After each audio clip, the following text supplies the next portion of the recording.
I know we're talking about food, but it's not fair that we're just doing it over the phone. We don't get to sample any of it. We wish we could share. Yeah, we wish we could send you a care package. There you go. I'm always open to that. So I was reading through the information, and I had a few questions. Unless you have a few things that you wanted to talk about first. Go ahead. Oh. Okay. I was one of the main things. My son is 11, and about ready to have all that lovely acne come out. And I was wondering if there are any food that would be good to help avoid him all the pain that I went through when I was a teenager. Well, there's certainly there are some foods to avoid. Definitely foods high in sugar content. There's some belief now that dairy can also cause breakouts. And there's some vitamin A rich foods, which Ellie can talk about, which can help breakouts. It won't prevent it, but it can definitely help. And she has a recipe actually that has some vitamin A in it. Yeah. And in general, besides the nutrients, I think what I've been reading is it's most important to regulate your blood sugar. So it's these swings in blood sugar that can sometimes increase inflammation and can contribute to breakouts. That regulating that means eating regular meals and snacks, and eating whole foods, eating whole grains, avoiding, again, sugars and things. And so something like this is something great to have on hand that he'd probably really enjoy. It's a curried pumpkin and tomato soup. And you can make it in less than a half hour with really common, easy ingredients to keep on hand. It has canned pumpkin, it has canned tomatoes, low-sodium canned tomatoes. It has a little curry, which is anti-inflammatory also. And the pumpkin and the tomato have incredible skin benefits, including vitamin A as well as vitamin C. So that might be something that could help. Also, I have this kale salad. And this is another thing.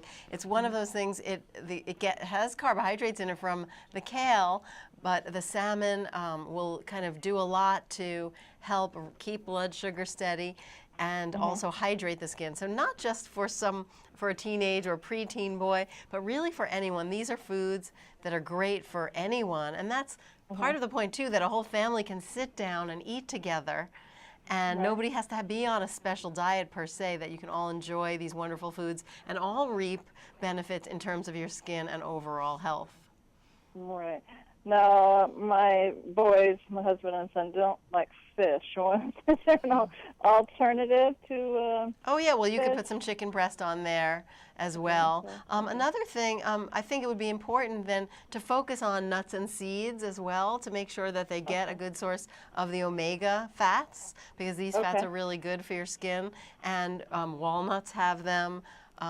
Flaxseed has them, so you might want to make some smoothies and put some flaxseed in there.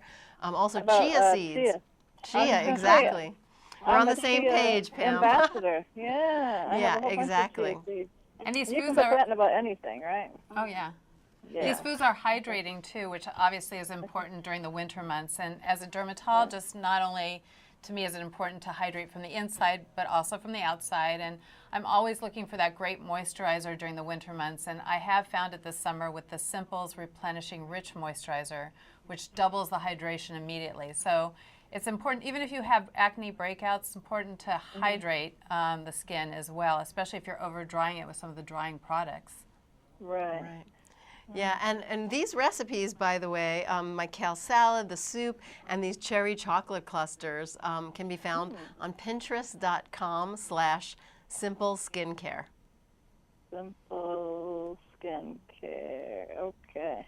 I love Pinterest, so I'll be going and repinning those in a few minutes. Great. Excellent. Oh, great. And now I had another question about alcohol during the holiday season. How dehydrating is that, or are there certain, cocktails that you could make up that would counterbalance the alcohol? I don't know about that, but everything in moderation, alcohol definitely is dehydrating and damaging to skin and other things. And, I think everything in moderation. One thing that I find can help is, I'll have a glass of wine or a cocktail and then have a glass of sparkling water or a cup of tea.